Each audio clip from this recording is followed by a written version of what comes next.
तो पिछले वीडियो में मैंने आपको बताया था कि स्ट्रोक मींस लकवा क्या होते हैं, इसके क्या साइन एंड सिम्टम्स होते हैं, ये कितने तरह के होते हैं एंड ये किन लोगों में ज्यादा रिस्क है होने का। तो आज की वीडियो में मैं बताने वाली हूँ कि अगर किसी को लकवा हुआ है तो आपको क्या करना है एंड इसके क्या क्या ऑप्शंस होते हैं ट्रीटमेंट के, और ये लाइक इसका रिस्क जो है वो कैसे आप मिनिमाइज कर सकते हैं किसी में। ओके, तो अगर किसी को लकवा हुआ है तो आपको क्या करना है।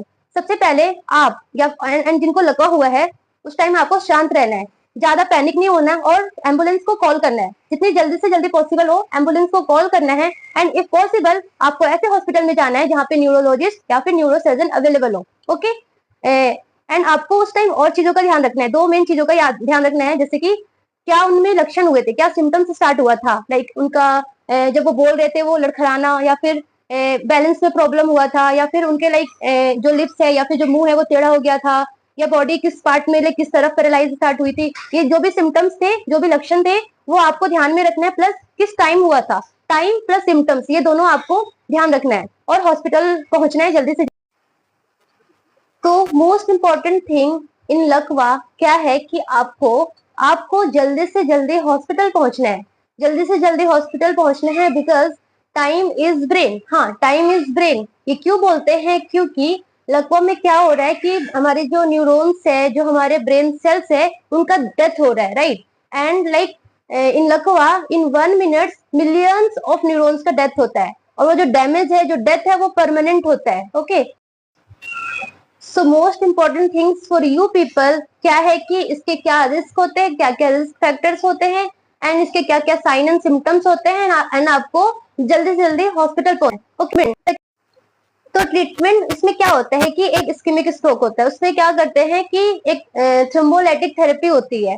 वो थ्रोम्बोलाइटिक थेरेपी जो है वो विद इन 3 to 4 आवर्स में होता है। अगर आप अपने मरीज को 3 से 4 घंटे के अंदर में, जब उनको लकवा हुआ है तब से अगर 3 से 4 घंटे के अंदर में अगर आप हॉस्पिटल पहुंच जाएंगे तो उसमें वो थ्रोम्बोलाइटिक थेरेपी करते हैं। उसमें क्या करते हैं कि लाइक जो भी आपका जो ब्लड वेसल्स है जिसके थ्रू ब्रेन सेल्स को ब्लड जा रहा था उसमें कुछ रुकावट आ जाती है, तो थ्रोम्बोलाइटिक थेरेपी में क्या करते हैं कि कुछ मेडिसिन होता है वो डालते हैं, उसकी वजह से क्या होता है वो नशे में जो रुकावट है वो ओपन हो जाती है। तो ये थ्रोम्बोलाइटिक थेरेपी होती है, वो like with in 3 to 4 hours में होता है। उसके बाद लाइक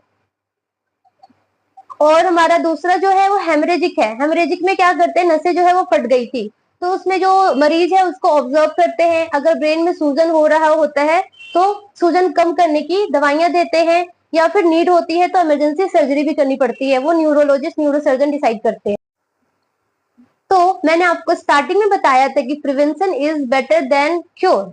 ओके, तो इसमें है कि आपको लाइक डिजीज होने से पहले ही प्रिवेंट कर लो, बेटर होगा। तो आपको लकवा होने से पहले ही प्रिवेंट करना वो ज्यादा बेटर होगा। तो लकवा आप कैसे मिनिमाइज, लकवा होने से आप कैसे मिनिमाइज कर सकते हैं, इसके रिस्क फैक्टर को कंट्रोल करके। ओके, एंड इसके रिस्क फैक्टर क्या क्या थे, मैंने क्या क्या बताया था कि high BP, sugar, high cholesterol level हो गया, या फिर बहुत स्मोकिंग करना, अल्कोहल लेना, बहुत ज्यादा वेट इंक्रीज हो जाना, ये सारे इसके क्या थे, रिस्क फैक्टर थे। तो हमें ये सारा मैनेज करना है। अगर किसी को शुगर की प्रॉब्लम है, बीपी की प्रॉब्लम, हाई बीपी की प्रॉब्लम है, तो क्या करना है, अगर वो कुछ मेडिसिन ले रहा है इसके लिए तो उसको रेगुलर मेडिसिन लेना है, अपने आप बिना डॉक्टर के प्रिस्क्रिप्शन से उसे नहीं छोड़ना दवाई ऐसे ही। ओके, रेगुलर दवाइयां लेनी है, प्लस आपको अपना वेट का कंट्रोल करना है, इसके लिए आपको एक्सरसाइज करनी जरूरी है, आपको 10 to 20 मिनट्स का डेली वॉक करना बहुत जरूरी है, आपको लाइक आपको ज्यादा अल्कोहल नहीं लेना, शराब नहीं पीना है,